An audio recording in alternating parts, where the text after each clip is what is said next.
a metaphor around decision fatigue and mental load that I wanted to share in depth. Hi, my name is Zach. I'm a recovering man-child, and I'm your favorite male teacher on invisible labor.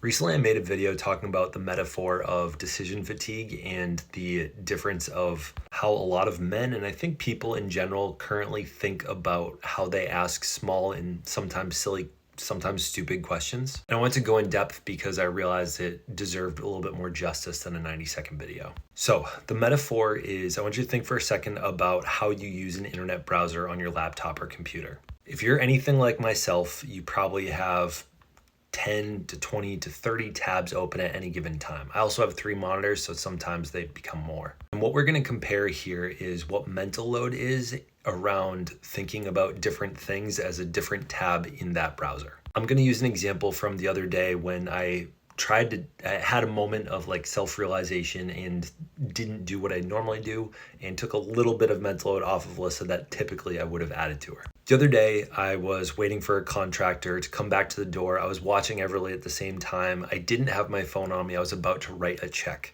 And on a check, you typically need to write the date. My phone was on the couch about, 15 steps away. Probably would have taken no more than 15 seconds. And Alyssa was in an earshot away that I could yell over to her. In that moment, I did not know what the date was. And I thought to myself, I'll just yell up to Alyssa and ask her what the date is. She is in front of a computer and on her screen, I know that she has the date showing unless she has full screen mode on a video, which even then you probably still have the date available to you. Now, in that moment, I decided to not yell up to her and ask her, and here's why. Here's the metaphor that I thought about and decided not to. Let's assume in her brain she has 20, 30, 40 tabs of things that she's thinking about. Currently, she was at work. She was, we both work remotely from home, and she's currently focusing on one thing. I know that there's a lot of deep diving into her job, and she's oftentimes when I come to interrupt her in work and just say hi, or rub her back, or touch her hair, give her a hug, she's often reading deeply into something that requires a good amount of focus. So she's currently on one tab in her internet browser. Now, for me, I'm about a 15-second errand getting my phone, getting the date. In this metaphor, I don't have my laptop open. And for me to open my laptop and to open up my browsers and grab a tab, I would just need to go get my phone to check the date on there. And so in this metaphor, a lot of times when we're asking dumb questions, hey, do we still have ketchup?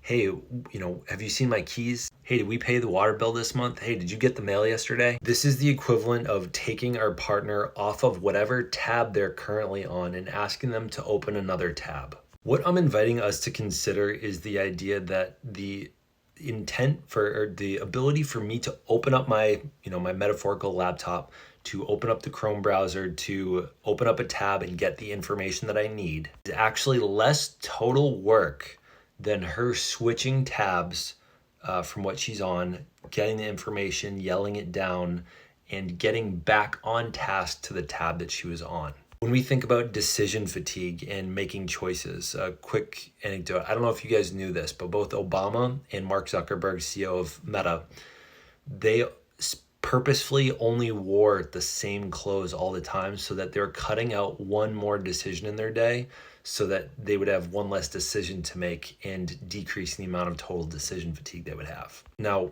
most of us are not running companies or countries of those sizes. However, decision fatigue is still very real. Now, for many people, they think to themselves, well, they have that information readily available to you. Yes, they probably do. They could probably really answer your question very quickly. I think if I had called up to her and said, hey, what's the date today? She can move her eyeballs like a degree off, see the date, yell it down. But that's not the cost. The cost is not in the amount of time that it takes for her to execute that task. It's the amount of time that we're taken off task and the amount of time that it takes us to ramp back up to where we were thought-wise and on the thought train that we were on. Now, right now, as I'm recording this video, if Alyssa were to call down to me and ask me any random question that I could answer very quickly, again, it is not the amount of time that it takes for me to answer her. It is not the amount of time that it takes me to switch on to the task that she's asking. It's the amount of time that it would take me to get back to where I was mid-thought and get back to the education and the line of thinking that I had for this video. So again, I think the reason that a lot of people ask these dumb questions, hey, is there any ketchup in the fridge? Where do I put this? What time is that thing we're doing on Saturday? We ask these dumb questions that we typically have the answer for somewhere, because we're seeing immediately in our small version of the universe, we're seeing the amount of effort that it takes for us to open up our laptop, get to the answer. What we're typically not seeing is the amount of effort and mental load that it's taking for our partner or the person in our life to get back on task from whatever it was that they were doing. Now, I am more likely to ask this question to my wife if I see that she's watching some random show that I know she doesn't care about and she's not on her phone texting anybody. But otherwise, I've been trying to assume more that she is in fact having some thought pattern that is worth not interrupting. I would love to hear what the flaws are in this and what y'all would recommend to add on to this metaphor. If you already follow me on Instagram, TikTok, or Facebook, I really request that you follow me and subscribe on YouTube here. I really want to go full time with this, and getting more subscribers and eventually being able to monetize more of these videos is going to make a big difference for me to be able to bring more of this education out into the world. This is part-time right now, and I would love to make it full-time. Please help me out.